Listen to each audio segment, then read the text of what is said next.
యజుర్వేదం 20వ అధ్యాయం 8వ మంత్రం. ఇందలి విషయము ప్రజలను తన వలె చూచుట. ఇది ఎవరు చూడాలి?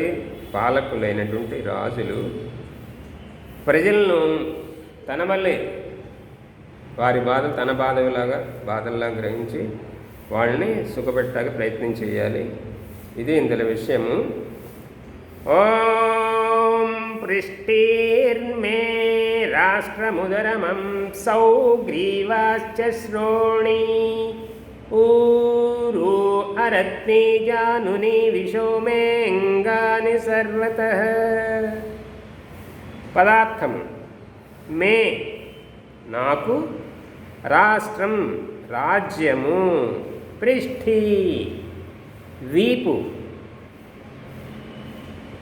ఉదరం పొట్ట, హంసౌ భుజస్కంధములు, గ్రీవాహ కంఠ ప్రదేశము అనగా మెడ, శ్రోణీహి కటి ప్రదేశము, ఉరుహు తొడలు, అరత్ని మోచేతులు, జానుని మోకాళ్ళు, మరియు సర్వతః అన్ని వైపుల నుండి, మరియు అంగాని అంగములు నాకు విషః ప్రజలయ్యున్నది.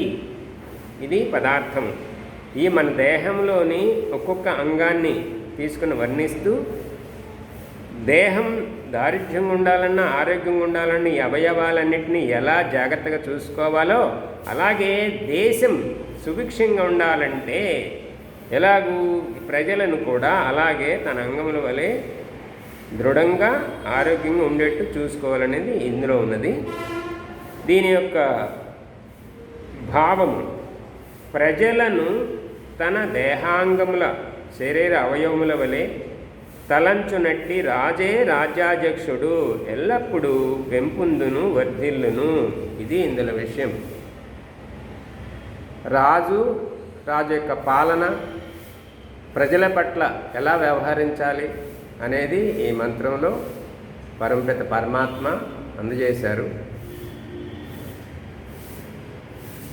దేహ రక్షణే ధ్యేయంగా మానవులందరం ఆలోచిస్తాం. అలాగే దేహ రక్షణ మనం చేయమనంటే రాజు రక్షణ అంటే దేశ రక్షణే రాజు యొక్క కర్తవ్యం.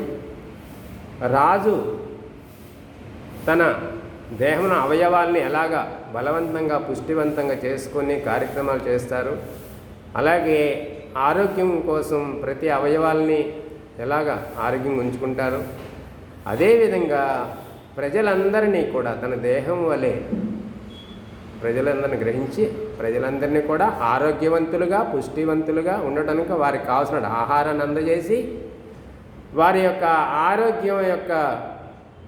ఆరోగ్యం ఉండేటట్లు తగిన సౌకర్యాలు కల్పజేయటం, ఇవన్నీ కూడా రాజు యొక్క ధర్మము.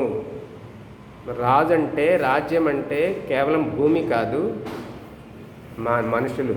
రాజ్యం అంటే దేశం అంటే మనుషులు, రాజ్యం అంటే ప్రజలు ఆరోగ్యంగా ఉండి కష్టపడి సంపాదించి ఐశ్వర్యాన్ని దేశానికి అర్పించిన రోజున ఆ దేశము సుభిక్షంగా ఉంటుంది. కాబట్టి రాజు ప్రజలను చూడాలి, ప్రజలు రాజుని చూడాలి. రాజు ప్రజలు కలిసి సఖ్యతగా ఆ రాజ్యాన్ని ఉన్నతంగా తీర్చిదిద్దాలి, అభివృద్ధి పథంలో నడిపించాలి. ఇది మంత్రం యొక్క భావము. ఓం.